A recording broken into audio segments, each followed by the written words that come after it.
Hello friends, welcome to film talkies. இன்னைக்கு இந்த மறுபிறவி சீரிஸோட அடுத்த எபிசோடு தான் பார்க்க போறோம். லாஸ்ட் எபிசோட்ல லீ எப்படியோ ஒரு வழியா அவனோட ட்ரைனிங்கை சக்சஸ்ஃபுல்லா முடிச்சு அவன் ப்ராசிக்யூட்டரா மாறிட்டான். ப்ராசிக்யூட்டர் ஆனதான் அவனோட ஸ்பான்சரான ஜோஜோங்கி மீட் பண்ணலாம் அப்படின்னு சொல்லி அந்த ஆர்ஃபனேஜோட டைரக்டர் சொல்லியிருந்தார் இல்லையா, அந்த ஜோஜோங்கி மீட் பண்றதுக்காக போறான். அங்க போனதுக்கு அப்புறம் தான் இவனுக்கு தெரிய வருது அந்த ரெஸ்டாரண்டோட ஓனர் லேடி தான் இவங்களோட ஸ்பான்சர் ஜோஜோங்கி அப்படிங்கிற விஷயம் தெரிய வருது. அது மட்டும் இல்லாம இதுவரைக்கும் இவனுக்கு செலவு பண்ண பணத்தை எல்லாம் அவங்க பில் போட்டு எடுத்து வைக்கிறாங்க. கிட்டத்தட்ட 150 கோடிக்கு மேல போகுது. அதை பார்த்தே அவன் ஷாக்ல தலை சுத்தி போய் உட்கார்ந்துருக்கான். அதை விட பெரிய ஷாக்கா இவதான் என் பொண்ணு அப்படின்னு சொல்லி அவங்க ஜெனியை வேற கூப்பிட்டு இன்ட்ரோடியூஸ் பண்ணி வைக்கிறாங்க. இதுக்கப்புறம் என்ன நடந்ததுங்கிறது இன்னைக்கு எபிசோட்ல பார்த்து தெரிஞ்சுக்கலாம். அந்த பணத்தை எல்லாம் இவங்க இப்படி பில் போட்டு எடுத்துட்டு வந்து இவங்க கிட்ட கொடுக்கவும் அதை கண்டிப்பா நம்ம கிட்ட திருப்பி வசூல் பண்ணதான் போறாங்க அப்படின்ற மாதிரி நினைச்சிட்டு இவன் சொல்றான், சத்தியமா என்கிட்ட எந்த பணமும் இல்ல, லீகலா எந்த சொத்தும் இல்ல, எந்த பணமும் இல்ல, என்னால இந்த பணத்தை எப்படி உங்களுக்கு திருப்பி கொடுக்க போறேன்னு எனக்கு தெரியாது. ஆனா நான் இதை எப்படி கொடுக்கணும்னு நீங்க நினைக்கிறீங்களோ கண்டிப்பா அந்த வகையில் நான் திருப்பி கொடுக்கறதுக்கு தயாரா இருக்கேன் அப்படின்ற மாதிரி சொல்றானா. உங்ககிட்ட நான் ஒன்னும் கடன் எல்லாம் கொடுக்கல, கடன்காரனுக்கு கொடுக்கறதா நினைச்சும் நான் இந்த பணத்தை செலவு பண்ணல, ஒரு ஃபேமிலி மெம்பருக்கு செலவு பண்றதா நினைச்சுதான் இந்த பணத்தை நான் உனக்கு செலவு பண்ணேன். ஆனா நீ இது ஒரு வகையில எனக்கு திருப்பி கொடுக்கலாம். இதுக்கப்புறம் என்னோட பர்சனல் லைஃப்லயும் சரி, என்னோட ப்ரொஃபஷனல் லைஃப்லயும் சரி,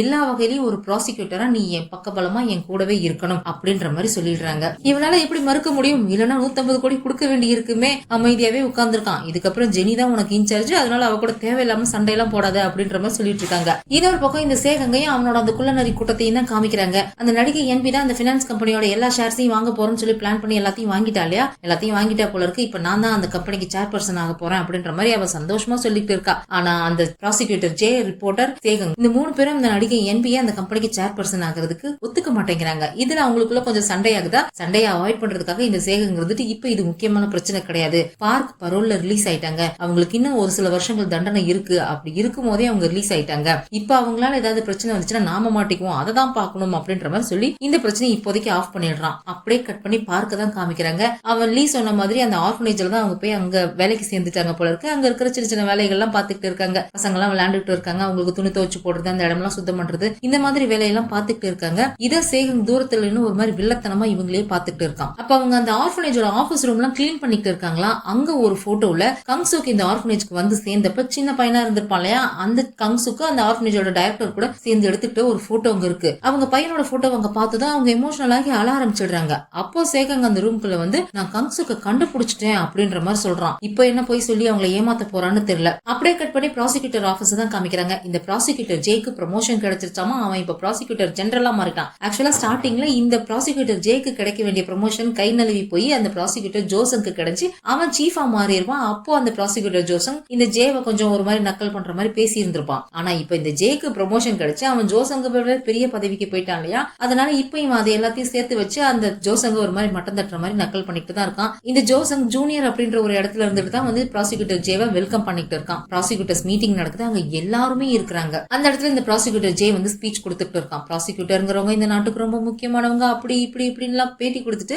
அவன் ஒரு விஷயம் சொல்றான். ப்ராசிக்யூட்டர்ஸ்ல மொத்தம் 3 விதமான ஆட்கள் மட்டும் தான் இருக்கணும். ஒன்னு நேர்மையான ப்ராசிக்யூட்டர், இன்னொன்னு திறமையான ப்ராசிக்யூட்டர், இன்னொன்னு நீதி தவறாத ப்ராசிக்யூட்டர் அப்படின்ற மாதிரி சொல்லிட்டு நேரா லீ கிட்ட வந்து லீன்னு பேர் சொல்லி கூப்பிடுறான். அவன் பயந்து போய் எழுந்திருச்சு நிக்கிறான். ட்ரைனிங்ல உங்களுடைய பெர்ஃபார்மன்ஸ் எல்லாம் பார்த்தேன், நான் ரொம்ப இம்ப்ரெஸ் ஆயிட்டேன். நான் சொன்ன இந்த 3 கேட்டகரியில நீங்க என்ன மாதிரி ப்ராசிக்யூட்டரா இருக்கணும்னு நினைக்கிறீங்க அப்படின்ற மாதிரி கேக்குறேன்னா, ஒரு நிமிஷம் யோசிச்சுட்டு நான் நீதி தவறாத ப்ராசிக்யூட்டரா இருக்கணும் அப்படின்ற மாதிரி லீ சொல்றேன்னா, ஒருத்தர் ப்ராசிக்யூட்டர் ஆகுறது ரொம்ப ஈஸி, ஆனா நீதி தவறாத ப்ராசிக்யூட்டரா இருக்கிறது ரொம்ப ரொம்ப கஷ்டம் அப்படின்ற மாதிரி சொல்லிட்டு போயிடுறான். இவன் சொன்ன ஆன்சர் கேட்டு ஜீவாவுமே ஒரு மாதிரி இம்ப்ரெஸ் ஆயிடுறா. அவளுமே இவனை தட்டி கொடுத்து கண்டிப்பா நீ அந்த மாதிரி ஆகணும் அப்படின்ற மாதிரி சொல்லிட்டு போயிடுறாளா. அதுக்கப்புறம் இவன் அதையே யோசிச்சுட்டு வரான். நிஜமாவே நம்மளால நீதி தவறாத ப்ராசிக்யூட்டர் ஆக முடியுமா அப்படின்னு யோசிச்சுட்டு அவன் கையில அந்த கோல்டு காயின் எப்பவுமே வச்சிருப்பான் இல்லையா, அந்த காயின் எடுத்து பூவா தலையா போட்டு பாக்குறான். நம்மளால நீதி தவறாத ப்ராசிக்யூட்டர் ஆக முடியுமா அப்படின்னு பாக்குறதுக்காக காயின் இப்படி சுண்டி விடுறான். அது மேல போற நேரம் அந்த இடத்துக்கு ஜெனி வந்து நான் எவ்வளவு நேரமா போன் பண்ணிக்கிட்டே இருக்கேன், எடுக்க மாட்டியா அப்படின்ற மாதிரி சொல்லிட்டு அங்க வந்து நிக்கிறாளா. அதுல அவன் டிஸ்ட்ராக்ட் ஆகி அந்த காயின் அவன் விட்டுடுறான். அது பாட்டுக்கு கீழே விழுந்து உருண்டுகிட்டே போய் எங்கேயோ போய் விழுது.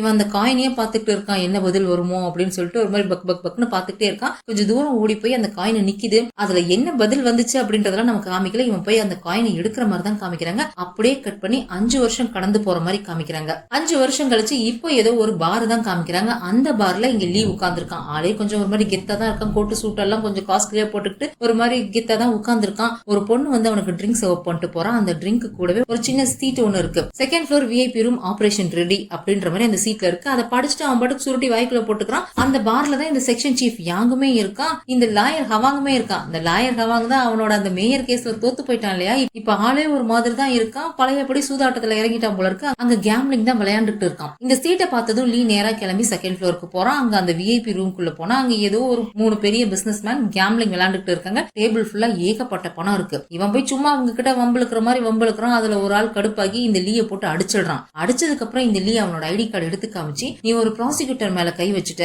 இதனால உனக்கு என்ன தண்டனை கிடைக்கும்னு தெரியுமா அப்படின்ற மாதிரி மிரட்டவும் அவன் பயந்து போய் மண்டி போட்டுடுறான். சாரி சார், நீங்க ப்ராசிக்யூட்டர்னு எனக்கு தெரியாது சார், மன்னிச்சிருங்க சார் அப்படின்னு சொல்லி விழுந்து வாரி அழுதுட்டு இருக்கான். அப்போ இந்த லீ செக்ஷன் சீஃப் யாங்க கூப்பிட்டு இங்க இருக்கிற எல்லாத்தையும் வெளியில கூட்டிட்டு போங்க, நான் இவங்கிட்ட தனியா பேசணும் அப்படின்னு சொல்லிட்டு எல்லாத்தையும் வெளியே அனுப்பிட்டு அந்த பணக்கார ஆள்கிட்ட வந்து தனியா உட்காந்து டீல் பேசிட்டு இருக்கான். அங்க டேபிள் மேல இருக்கிற பணம் எல்லாமே எனக்கு வேணும் அப்படின்ற மாதிரி கேட்கறான். அவனும் கொடுத்துடுறான். எல்லா பணத்தையும் அள்ளி இவன் பேகுக்குள்ள போட்டுக்கிட்டு இருக்கும் போதே அந்த பாருக்குள்ள போலீஸ் ரைடு வருது. அந்த போலீஸ் ரைடுக்கு தலைமை தாங்கி வர்றதே இந்த ப்ராசிக்யூட்டர் ஜீவா தான். இதை பார்த்துதான் அங்க இருக்கிறவங்க தலைதறிக்க எஸ்கேப் ஆகி ஓடிட்டு இருக்காங்க. இந்த லாயர் அவங்கலாம் ஒரு டேபிள் கடியில போய் ஒளிஞ்சுக்கிட்டான். ஆனா லீ தான் செகண்ட் ஃப்ளோர்ல இருக்கான் இல்லையா, அந்த பணம் எல்லாம் அந்த பேகுக்குள்ள பத்தவே இல்ல, போட்டு திணிச்சிட்டு அவன் எடுத்து மாட்டிட்டு சரி போயிட்டு வரேன் அப்படின்னு சொல்லிட்டு கிளம்புற நேரத்துல அவனுக்கு சீஃப் யாங் கிட்ட இருந்து கால் வருது, போலீஸ் ரைடு வந்திருக்காங்க அப்படின்னு சொல்லிட்டு. அங்க இருந்து அவன் எஸ்கேப் ஆகலான்னு போகும்போது ஜீவா கதவு திறந்துட்டு உள்ள வரலாம். இவன் டக்குன்னு அப்படியே பிளேட்டையே மாத்திடுறான். இங்க நடக்கிற கேம்லிங்க பிடிக்கிறதுக்காக ஸ்டிங் ஆபரேஷன் பண்ண வந்தேன் அப்படின்ற மாதிரி சொல்லி மாத்திடுறான். அவன் பையில பணம் உள்ள கூட முழுசா போகல, வெளியவே பாதி நீட்டிட்டு இருக்க. அதை ஜீவா பார்த்துட்டு போய் அவன் பேக் ஓபன் பண்ணிடுறான். பணம் எல்லாம் வெளியே போலன்னு கொட்டிட்டு இருக்கா. மேடம் இவன் எனக்கு லஞ்சம் கொடுக்க பார்த்தான் மேடம் அப்படின்ற மாதிரி சொல்லி அப்படியே எல்லாத்தையும் மாத்தி விட்டுறான். அங்க இருக்கிற எல்லாத்தையும் அரெஸ்ட் பண்ணி கூட்டிட்டு போறாங்களா. அங்க இருந்து கூட்டிட்டு கீழே கிரவுண்ட் ஃப்ளோருக்கு வரும்போது அவன் கையில வச்சிருக்கிற காயின் கீழே விழுந்துருது. அதை உருண்டு போய் நேரா அங்க லாயர் ஹவாங் டேபிள் கடியில ஒளிஞ்சிருக்கான் இல்லையா, அவன் கால் கிட்ட போய் விழுது. அந்த காயினை எடுத்து பார்த்ததுமே அவனுக்கு கங்சுக்கோட ஞாபகம் தான் வருது. ஏன்னா சின்ன வயசுல கங்சுக்கு இதே மாதிரி காயினை வச்சுட்டு அடிக்கடி கையில சுண்டி விட்டு விளையாண்டுட்டு இருப்பான். சின்ன வயசுல கங்சு கூட இவன் தானே இருந்தான். அதே இவனுக்கு ஞாபகம் வருது. அதை அவன் பார்த்துட்டு இருக்கும் போதே லீ வந்து டக்குன்னு அந்த காயினை புடுங்கிட்டு போயிட்டான். இந்த லீ தான் ஒருவேளை கங்சுக்கோ அப்படின்ற மாதிரி இவன் இங்க யோசிச்சுட்டு இருக்கான். அப்படியே கட் பண்ணி ஜெனியை தான் காமிக்கிறாங்க. அவ புதுசா ஏதோ ஒரு இட்டாலியன் ரெஸ்டாரண்ட் ஆரம்பிச்சிருப்பா போல இருக்கு. அந்த ரெஸ்டாரண்ட்ல ஏகப்பட்ட கூட்டம், நிறைய பேர் உட்கார்ந்து இருக்காங்க. அதுல ஒரு ஆளா சேகங்கும் இருக்கான். சேகங்கோட ஜூனியர் அந்த ப்ராசிக்யூட்டர் கான் இருக்கான் இல்லையா, அவனுமே இருக்கான். எவ்வளவு கூட்டம் என்னோட ரெஸ்டாரண்ட்ல, இதே மாதிரி டெய்லி கூட்டம் வந்துச்சுன்னா நான் நினைச்சதெல்லாம் நடந்துருமா அப்படின்ற மாதிரி இவ ஒரு விஷயத்தை யோசிச்சு பாக்குறா. இவங்க அம்மா வந்து லோன் ஷார்க்கா தானே இருக்காங்க, அவங்களோட பிசினஸ் ஜெனி வந்து எடுத்து நடத்தணும் அப்படின்னு சொல்லி நினைப்பாங்க போல இருக்கு. அவங்க அம்மா இவகிட்ட வந்து உன்னோட ரெஸ்டாரண்ட்ல நீ எவ்வளவு சம்பாதிக்கிற, என்னோட பிசினஸ் விட நீ நிறைய சம்பாதிக்கிற, அதனால நீ என் பிசினஸ்க்கு வர வேண்டாம், நீ உன்னோட வேலையவே பாரு அப்படின்னு அவங்க அம்மா சொல்ற மாதிரியும் லீ அவங்கிட்ட வந்து நீ எவ்வளவு பெரிய ஆளா வளர்ந்துட்ட, தயவு செஞ்சு என்ன கல்யாணம் பண்ணிக்கோ அப்படின்னு சொல்லி அவகிட்ட கெஞ்சுற மாதிரியும் இவ கனவு கண்டுட்டு இருக்கும் போதே அவளோட ரெஸ்டாரண்ட்டுக்கு யாரோ 2 பேரும் கையில சூட்கேஸோட வராங்க. வாங்க சார், நீங்க எதுவும் டேபிள் புக் பண்ணிருக்கீங்களா அப்படின்ற மாதிரி இவ கேக்குறா. அவங்களும் ஆமா அப்படின்னு சொல்லிட்டு உள்ள போறாங்களா. இவங்க உள்ள போனதும் அந்த ரெஸ்டாரண்ட்ல உட்கார்ந்து இருக்கிற கூட்டம் அத்தனை பேரும் எந்திரிச்சு வந்து இவங்க 2 பேத்தையும் சுத்து போட்டுடுறாங்க. அவங்க எல்லாருமே இவங்களை பிடிக்கிறதுக்காக மஃப்டில வந்திருக்க போலீஸ் ப்ராசிக்யூட்டர்ஸ் போல இருக்கு. எல்லாம் சேகங்கோட தலைமையில தான் வந்திருக்காங்க. சேகங் இப்ப நார்காட்டிக் டிபார்ட்மெண்ட்ல இருக்கானா. அவங்க 2 பேரும் ட்ரக் டீலர்ஸ் போல இருக்கு. அவங்களை பிடிக்கிறதுக்காக தான் சேகங் டீமோட வந்திருக்கா. அவங்க வந்திருக்க யாருமே கஸ்டமர்ஸ் கிடையாது. அவங்களுக்குள்ள நடந்த சண்டையில அவங்க கையில சூட்கேஸ்ல வச்சிருந்த ட்ரக்ஸ் எல்லாம் கீழே கொட்டி எல்லாம் காத்துல பறந்துட்டு இருக்கு. அதுல ஜெனிக்கு நல்லா ஃபுல்லா அந்த ட்ரக்ஸ் ஏறி போய் நல்லா போதை ஏறி போய் பாத்துட்டு இருக்கா. எல்லாரும் அவங்க வேலையை முடிச்சுட்டு அரெஸ்ட் பண்ணிட்டு நின்றுட்டு இருக்காங்க. இவ பாட்டுக்கு போய் பைத்தியக்காரி மாதிரி அவங்கள பார்த்து கெக்க சிரிச்சுட்டு இருக்கா. இது எல்லாமே அங்க டிவியில ஓடிட்டு இருக்கு. ஏன்னா ஒரு பெரிய கும்பலை இவங்க நார்காட்டிக் டிபார்ட்மெண்ட் பிடிச்சிருக்காங்கன்றப்ப எல்லாத்தையும் ரெக்கார்ட் பண்ணி டிவியில போடுறாங்க. இதை ஜெனியோட அம்மா பாத்துட்டு இருக்காங்க. இவ எதுக்காக அந்த ஊருக்கு போனா, அங்க எதுக்காக போய் இவ இப்படி சிரிச்சுட்டு இருக்கா அப்படின்ற மாதிரி அவங்க அம்மா பாத்துட்டு இருக்காங்க. அப்படியே கட் பண்ணா ஜெனியோட அம்மா ஜெனியையும் லீயையும் கூப்பிட்டு உட்கார வச்சிருக்காங்க. நீங்க 2 பேரும் கல்யாணம் பண்ணிக்கோங்க அப்படின்ற மாதிரி சொல்றாங்களா. 2 பேருமே ஷாக் ஆயிடுறாங்க. நீங்க கல்யாணம் பண்ணிக்கிறீங்களான்னு உங்ககிட்ட நான் கேட்கலாம் இல்ல, கல்யாணம் பண்ணிக்கோங்க நான் ஆர்டர் போடுறேன் அப்படின்ற மாதிரி சொல்லிட்டு ஒரு மேரேஜ் கான்ட்ராக்ட் வேற எடுத்து வைக்கிறாங்க. இதுல நீங்க கையெழுத்து போடுங்க, நீங்க கல்யாணம் பண்ணிதான் ஆகணும் அப்படின்ற மாதிரி 2 பேரையுமே மிரட்டி அதுல கைரேகை வைக்க சொல்லிடுறாங்க. 2 பேருமே வச்சிடுறாங்க. சீக்கிரமா 2 பேரும் பேசி முடிவு பண்ணுங்க அப்படின்னு சொல்லிட்டு 2 பேரும் கூட்டிட்டு போய் ஒரு ரூம்குள்ள விட்டுட்டு வந்துடுறாங்க. ஆனா 2 பேருக்குமே கல்யாணம் பண்ணிக்கிறது இஷ்டம் இல்ல. என்னால உன்னை கல்யாணம் பண்ணிக்க முடியாது, என்னால உன்னை கல்யாணம் பண்ணிக்க முடியாது, மாத்தி மாத்தி சண்டை போட்டுட்டு இருக்காங்க. அந்த மாதிரி மாத்தி மாத்தி சண்டை போட்டுட்டு இருந்ததுல கொஞ்சம் எசக்கு பசக்கா விழுந்துடுறாங்க. கரெக்டா அந்த டைம்ல ஜெனியோட அம்மா உள்ள வந்துடுறாங்களா. அவங்க பார்த்துட்டு தப்பா நினைச்சுக்கிறாங்க. சாரிப்பா அப்படின்னு சொல்லிட்டு வெளியில போனவங்க, நான் நினைச்சது நடக்க போகுது, கண்டிப்பா ஜெனியும் லீயும் கல்யாணம் பண்ணிக்குவாங்க, கொரியாவோட பெஸ்ட் மணி கப்பலாம் இவங்க இருக்க போறாங்க அப்படின்ற மாதிரி அவங்க அங்க கனவு கண்டுகிட்டு இருக்காங்க.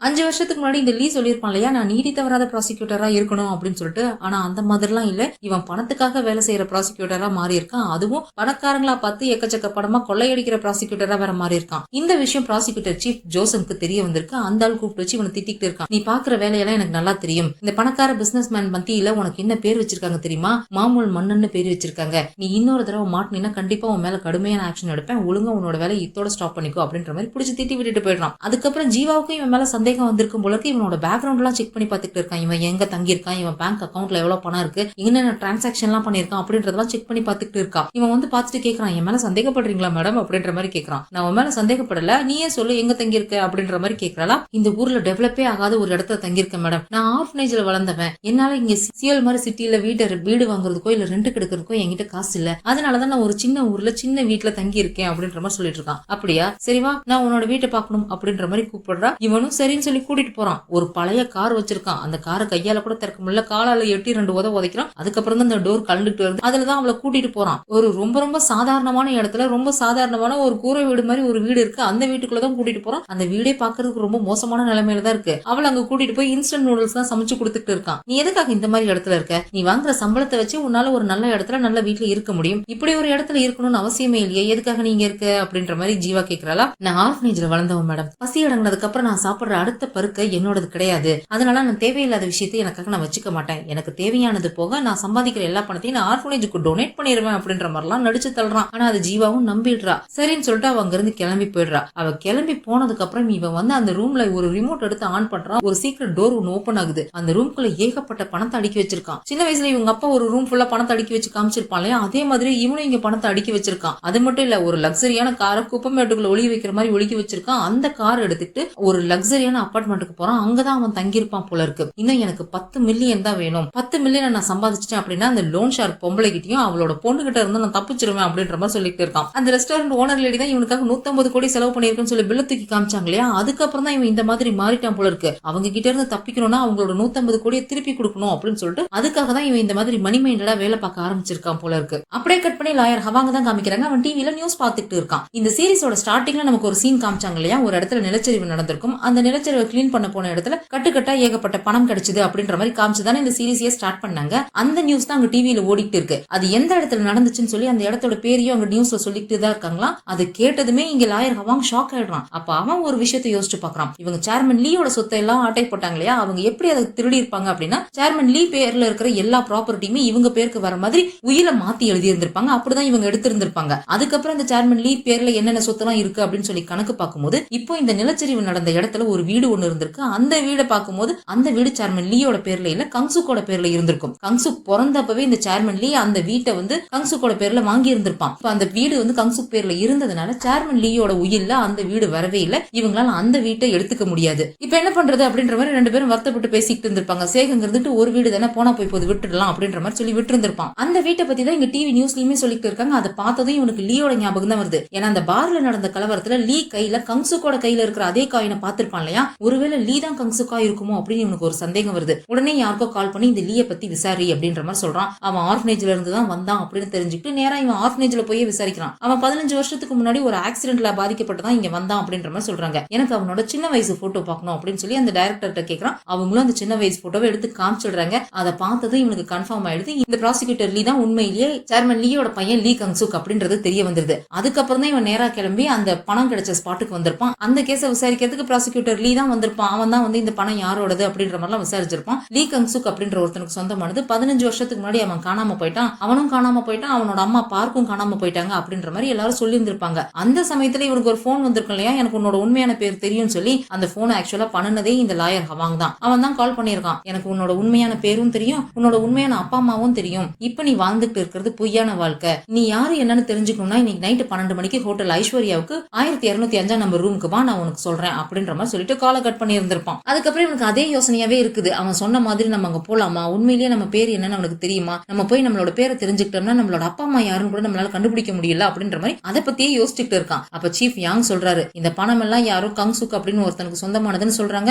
ஒரு வருஷத்துக்குள்ள அந்த பணத்துக்கு சொந்தக்காரன் வந்து இது என்னோட பணம்னு சொல்லி ப்ரூவ் பண்ணல அப்படின்னா இந்த பணம் பூரா கவர்மெண்ட்டுக்கு போயிடும் அப்படின்ற மாதிரி இந்த சீஃப் யாங் சொல்லிட்டு இருக்காரு. கிட்டத்தட்ட இவங்களுக்கு 10 மில்லியன் பணம் அங்க கிடைச்சிருக்காமா. அப்பதான் இவனுக்கு ஒரு விஷயம், அப்பதான் லீக்கு ஒரு விஷயம் ஞாபகம் வருது. இந்த பணத்துக்கு சொந்தக்காரன் லீ கங்சுக், அவங்க அம்மா பேரு பார்க் அப்படின்னு சொல்லியிருப்பாங்க இல்லையா, இந்த பேரை எங்கேயோ கேட்ட மாதிரி இருக்கே அப்படின்ற மாதிரி யோசிச்சு பாக்குறான். அப்பதான் அவனுக்கு ஞாபகம் வருது, 5 வருஷத்துக்கு முன்னாடி இவன் பார்க்கோட பரோல் ரிவ்யூ இவன் தானே பண்ணிருப்பான். அவங்களோட பையன் பேரு லீ கங்சுக் அப்படிங்கறதையும் இவன் பார்த்திருப்பான். இது அவங்க இல்ல அப்படின்ற மாதிரி யோசிக்கிறான். ஆக்சுவலா இவன் தான் கூட்டிட்டு போய் அவங்களை ஆர்ஃபனேஜ்ல விட்டு இருந்திருப்பான். ஆனா அதுக்கப்புறம் சேகங் வந்து உங்க பையனை கண்டுபிடிச்சிட்டேன்னு சொல்லி அவங்க அங்க இருந்து கூட்டிட்டு போயிட்டாங்க இல்லையா, அந்த விஷயம் இவனுக்கு தெரியாது. அவங்க திடீர்னு ஆர்ஃபனேஜ்ல இருந்து எங்கேயோ போயிட்டாங்க சொல்லாம கொள்ளாம, இப்ப எங்க இருக்காங்கன்னே தெரியல அப்படின்ற மாதிரி தான் இவன் நினைச்சுக்கிட்டு இருக்கான். அவங்களை தேடி கண்டுபிடிக்கணும் அப்படின்ற மாதிரி யோசிச்சுட்டு இருக்கான். அப்போ ஜெனி ஜெனியோட அம்மா கால் பண்ணி உங்ககிட்ட ஒரு முக்கியமான விஷயம் பேசணும், என்னோட வீட்டுக்கு வா அப்படின்னு சொல்லி கூப்பிடுறாங்க. இவனும் நம்பி போறான். அங்க போனா இவங்க ஜெனிக்கும் இவனுக்கும் டேட் அரேஞ்ச் பண்ணிருக்காங்க. கட்டாயப்படுத்தி இவங்களை டேட் பண்ண வைக்கிறாங்க. ஜெனி வேணும்னே இவனை பழி வாங்கணும் அப்படின்றதுக்காக அவங்க அம்மா முன்னாடி இவனுக்கு சுத்தமா பிடிக்காத ஏதோ ஒரு ராஃபிஷ் டிஷ் ஒண்ணு இருக்கு, அதை எடுத்து அவன் வாயில வச்சு திரிச்சு சாப்பிட வச்சுக்கிட்டு இருக்கா. அதனால அவன் இவளை பழி வாங்கணும் அப்படின்றதுக்காக இன்னைக்கு நைட் நான் இங்கே தங்கிக்கலாம் நினைக்கிறேன் அப்படின்ற மாதிரி சொல்லிட்டு அன்னைக்கு நைட் அங்கேயே தங்கிக்கிறான். வேணும்னே ஜெனியோட ரூம்ல போய் ஜெனியோட பொருள் எல்லாம் எடுத்து யூஸ் பண்ணிட்டு போய் அவளோட பெட்லயே படுத்துக்கிறான். அவனை இங்க இருந்து விரட்டணும் அப்படின்றதுக்காக ஜெனி வேணும்னே போய் அவங்கிட்ட க்ளோஸ் ஆகுற மாதிரி வெறுப்பேற்றால, ஐயோ சாமி என்னை விட்டுடுப்பா, நான் இங்க இருக்க மாட்டேன் அப்படின்னு சொல்லிட்டு அவன் அங்க இருந்து ஓடியே போயிடுறான். அப்பதான் அவனுக்கு ஞாபகம் வருது, இன்னைக்கு நைட்டு 12 மணிக்கு என்ன பாக்குறதுக்கு ஹோட்டலுக்கு வா அப்படின்னு சொல்லி இந்த லாயர் ஹவாங் கால் பண்ணிருப்பான் இல்லையா. போலாமா வேணாமா அப்படின்னு யோசிச்சுக்கிட்டு இவன் நேரா கிளம்பி அந்த ஹோட்டலுக்கும் போயிடுறான். அந்த ரூம்ல போய் வெயிட் பண்ணிட்டு இருக்கான். இன்னமும் லாயர் ஹவாங் வரவே இல்ல. யாரு கால் பண்ணிருப்பாங்க அப்படின்ற மாதிரி இவன் யோசிச்சுட்டு இங்க உட்காந்துட்டு இருக்கான். அதே சமயம் ஏதோ ஒரு அண்டர் கன்ஸ்ட்ரக்ஷன்ல இருக்கிற ஒரு பில்டிங்கோட மாடியில இருந்து இந்த லாயர் ஹவாங் பெட்டி நிறைய பணத்தோட மேல இருந்து கீழே விழுந்து சூசைட் பண்ணிக்கிறான். பணமா கொட்டுது, கூடவே இவனும் சேர்ந்து கீழே விழுறான். அங்க நிறைய பேர் இதை பார்த்து பயந்து போயிடுறாங்க. லாயர் ஹவாங் செத்து போயிட்டான். எப்படி செத்தான்றதெல்லாம் தெரியல. ஆனா இங்க இல்லையே என்ன நினைச்சுக்கிறானா, இன்னமும் யாரும் வரல அப்படிங்கறதுனால இது பிராங்க் கால் அப்படின்ற மாதிரி நினைச்சிட்டு அவன் அங்க இருந்து கிளம்பி போயிடுறான். இன்னொரு பக்கம் இந்த ஜெனி நல்லா ஃபுல்லா குடிச்சிட்டு போதையில தள்ளாடிட்டு வீட்டுக்கு வரா. அதை பார்த்துட்டு அவங்க அம்மா கூப்பிட்டு உட்கார வச்சு ஒரு 1 லட்சம் ரூபாய்க்கான செக் எடுத்து கொடுக்குறாங்க. இது என்னதுன்னு கேக்குறாங்க. 1 லட்சம் ரூபாய் அப்படின்னு சொல்றா. அதை கசக்கி தூக்கி போடு அப்படின்னு சொல்றாங்களா.